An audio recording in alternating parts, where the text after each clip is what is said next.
It's consistently baffling to me just how insecure Canadian liberals are online these days. These people will have a tantrum over pretty much anything, as if to keep reassuring themselves that they're the righteous ones, that they're intellectually superior to their opponents. They won't drop anything. Nothing will happen, and they will freak out about it, which is displayed perfectly in this post I made the other day, which for like 12 hours after posting, basically had no traction. A few people liked it. I think one person replied to it, and then the left got a hold of it and they started like acting horrified. Why? You're so ignorant. Don't you know that families come in all different shapes and sizes? Oh, I don't think you know anything about housing at all. And it's literally a single sentence tweet I put out. And people like read the most epic lore into the background of why I posted this. And they just ended up displaying their own ignorance and how they're completely out of touch with one, what Canadian people want, and then two, the actual problems we're dealing with.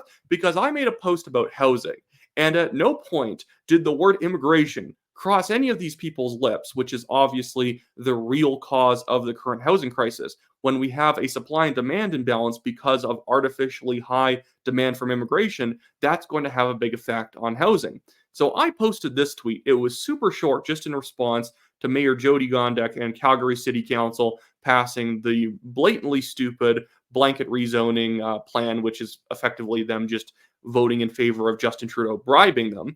And so this Calgary Herald headline read, "Why I voted for zoning changes. Mayor says it was key to creating more diverse housing." And I said, diverse housing means smaller homes not to fit to raise a family. Fact check true. That's really is what's going on here. Instead of getting control of immigration, I know the city of Calgary and no province in Canada has control over that, but obviously that's the real issue here. And the reason Trudeau and the Liberals are effectively handing out bribes to do mass densification is to basically overcome the immigration problem they've caused without having to touch the immigration issue. They aren't actually going to solve anything like this. This is a purely band aid solution on a quickly bleeding issue. But anyways, I want to get to the response because it was crazy how many people got like offended by that. There was like 80 replies and like 12 quote tweets and people saying the silliest things possible. And I want to go over some of that with you today. So this guy right here says, because families have so many great options now, grow up, Wyatt. Yeah, families don't have a lot of great options. Do you know why? It's because of immigration. It's because 50 people are competing over every property on the market, so there are no good options and they're all unaffordable. Do you think if you start building sixplexes, suddenly they're all going to be offered up on the market for only $200,000? No, it's all still going to be pretty expensive, and you're going to be paying way more per square foot that you have. But all these people were like, as I go on, upset with my idea that you can't raise a family in a sixplex. Again, you can't. You really can't. They can come up with any sort of backwards logic possible to make it seem like I am just hyper privileged and you must be just so like exorbitantly rich that you think everyone needs 6,000 square feet. Obviously not, but people need more than 500 square feet. Can we all agree that's a hyperbolic example? But obviously there is such thing as too little, and there is such a thing as way more than you need. Not that people should be like divested of their property, but you get my point. Some people do live in houses where there's like 3 rooms that they haven't even gone into in the last year. It's just surely there's that just that much room. But going on to another person, this person named Orange Leaf says, townhouses and mixed zoning exist, and many folks who are just couples or single need homes too. Well, if people are couples, eventually you would assume they're going to have kids. And the problem is if we keep building housing for people who are only single individuals or couples, we're going to have a big demographic issue where people don't feel comfortable having 2 kids when they don't have that much space to go with.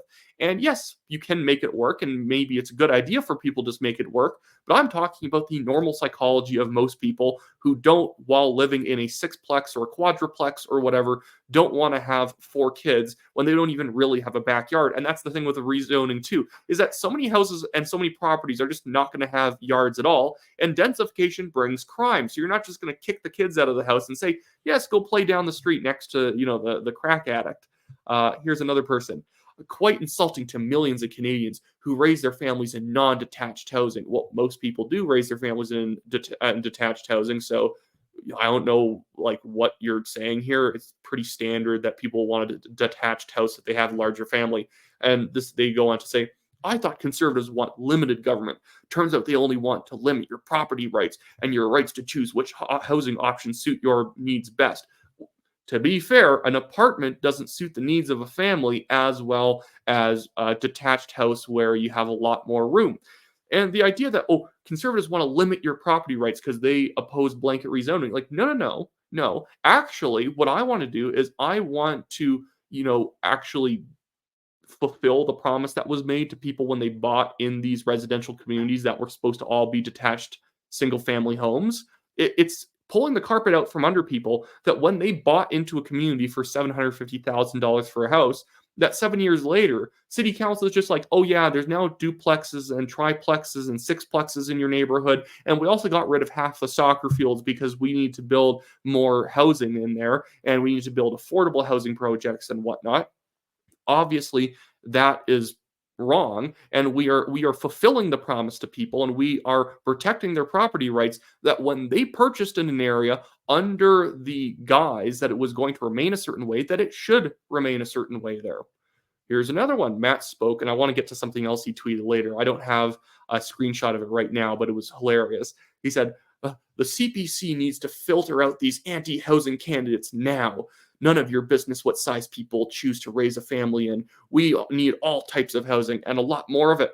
Um, all types of housing, I agree that it would be good to have more housing than less, but we're acting like it's either more housing or not more housing, and more housing includes sixplexes and more condominiums and whatnot. Like, no, no, no. We could do single family detached houses and still increase the housing supply because we could lower taxes, make it easier to build. We could lower immigration. We could do a lot of things to get more people into houses. But everyone wants to pretend that, oh, you don't want sixplexes on your block. You don't want there to not be enough like parking spots for everyone in your neighborhood. Well, you just must hate people and you don't like housing. Oh, people can choose to raise a family in any sized home they want. Sure, but most people will want a little bit more room. People will tell you that they will not have more kids because we just don't have the space for it. We just don't think we can't upscale. And yes, there are families where they'll put another cot in another room with their other child, and that works. But most people want to avoid that. But this Matt Spoke guy, it was funny because when I checked his timeline right after he had posted this about me, his next tweet was defending foreign buyers coming in and buying up expensive houses. Well, when I say expensive houses, I mean normal houses, but they offer massive amounts of money and can outbid everyone. And he's saying it was a healthy part of the housing market to have people coming in from overseas to purchase up properties that they don't even live in because it incentivizes construction. We're already at construction capacity. There's like a 2-3 year waiting list. If you've purchased in a new area and they haven't built your house yet, you've just basically bought the lot on the promise there'll be a house there. There's property developers who still have 3 or 4 years until they're actually building houses that they already promised to people to build this year. And so, no, it's not there's actually already enough incentives to build houses right now because of how much you can sell them for. Foreign buyers are just overheating an already overheated market. And the great thing is we wouldn't actually have to worry about foreign buyers if we had a lower immigration rate because we wouldn't have domestically inorganically higher like demand on houses. We would just have normal rates of demand, and then there would be some foreign buyers because foreign buyers are a small sliver of the issue. But him then pretending that foreign buyers are totally cool, buying up houses that they don't even live in a housing crisis, at the same time that he's mad at me for not wanting blanket rezoning and sticking people in tiny slivers of houses. And then we see this lady, Brianna Anna or whatever. Apparently, Wyatt now measures whether we are fit to raise families based on square footage. Families in apartments are in apparent not fit housing. They're not. And when I say that, it's not because you can't raise a family in an apartment. You can 100% raise a family successfully in any type of housing. But in general, it doesn't make a great incentive to have a family if you live in a cramped apartment. This was a reply under my original post. Maybe I can even go down and find it. I thought it was very insightful in the wrong way. So here, this one is, because this was very much the apartment point. This guy, Cherry Red Toes, said, when I lived in Korea, literally all my students lived in apartments. They were mostly rich kids too. In fact, I never saw one single family detached home, and my city was full of families with kids. Go figure. Interesting example to bring up South Korea. I assume he didn't mean North Korea. Interesting to bring up South Korea, considering South Korea literally has the lowest birth rate of any country on the planet throughout history. The birth rate in South Korea, or I think it's technically fertility rate, is zero point 0.8. Zero point 0.8, and replacement rate is 2.3. Their birth rate is zero point 0.8. That is just backing me up. He is literally citing an example that proves my point that when everyone lives in cramped apartments, there's not a lot of incentives to raise families. And he's like a teacher, and he's like, I bumped into families all the time. Maybe that has to do with the fact that you teach kids that you bump into a lot of families. Most people in South Korea don't have families, and it's a really big problem these days. And if I was advising the South Korean government, I would try and diversify the housing towards single family detached homes and towards housing models that give people yards and let people actually have space to raise kids, not simply in a corridor on the 15th floor of a skyscraper. And now we have Dennis here. He's saying, LMAO, the mask is off. Watch Polyev do literally none of the housing reforms he promised in that video a few months back. He's still going to do them. He still is going to incentivize more building in the cities. And Polyev has gone after cities for doing this blanket rezoning because it's building poorer quality housing, not more high quality housing. We can do more high quality housing and make it work. It's not like it's, oh, but it will take a few more years. If we reduce immigration, as Polyev has said, because he says that immigration rates should be in line with housing rates, and if we were to do that, we would be cutting it down probably about 2/3 for the next several years. We'd significantly reduce immigration, and then we could build larger homes. That's why Polyev, back in the day, criticized those really tiny houses in cities that were going for $600,000. Because it's not just that the houses in those cities weren't being built fast enough. We actually build houses pretty fast in Canada. In the G7, we are the fastest country for building houses. And his problem with when he saw these tiny shacks going for $600,000 and it's basically just a few rooms, his problem wasn't just that we need to build more and tear this down and build something larger. His problem is that the restrictive way we do housing in cities and blanket rezoning does not change it. It still takes forever to build a house. It just makes it slightly more worth it for a developer if they can build a bigger building rather than having to build a smaller house for only just one family. They can build a sixplex and all the paperwork becomes a little bit more worth it to do. But Polyev actually wants people to live in larger houses so that you can prioritize family and actually build larger families. And here's this guy, Kirsch. Not everyone has a family, Wyatt. Okay, what does that point even mean? People don't have families. Got it. Some people, sky's blue most of the day, man, too. Some people just need places to live, and having a family shouldn't be a prerequisite to that. I thought all these people were the people thinking we need more immigrants in this country because people don't have enough kids and we need workers. And then at the same time, they're like, not everyone has a family, Wyatt. We shouldn't build houses just because we need to be suiting them towards like family growth. Well, what hypocrisy is this? Do you guys not want larger families? Because if you don't, well, that's just weird that you then also want high immigration because that whole point of higher immigration is to solve or to help solve the labor shortage. But then so new immigrant families, how are people who actually have 4 or 5 kids, because people overseas, foreigners tend to have more kids than Canadians do. How are they supposed to live comfortably in this country? They have 4 or 5 kids, they're moving into a sixplex. And I looked it up. The normal sixplex, the average sixplex, so they do get smaller and they do get a little bit bigger, but on average, a sixplex has less than 1,000 square feet of room. And yes, square footage at some point does matter. And somebody says, well, I remember growing up, people would have 6 kids and they only had 1,500 square feet in their farmhouse. I'm like, wow, that's interesting. Notice how you said farmhouse, implying there's a farm, implying that these people have a lot of space.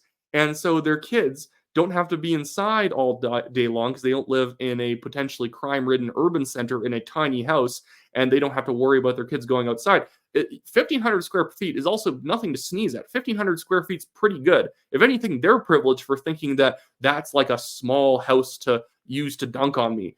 The problem is like houses, like the size of a house that you would need for a larger family is not like linear, that for just 2 people, you need 1,000 square feet. But after each kid needs another 300 square feet, like, no. It's just to have a family, you probably want 1,500 square feet or 1,600 square feet or something like that at a general average. 1,000, under 1,000, 800 square feet, 900 square feet in a sixplex where you have people on potentially both sides of you on either side of the wall. Maybe you don't want 5 kids in that situation, but this is blowing people's minds. I'm ignorant, I'm privileged, I don't understand, or whatever.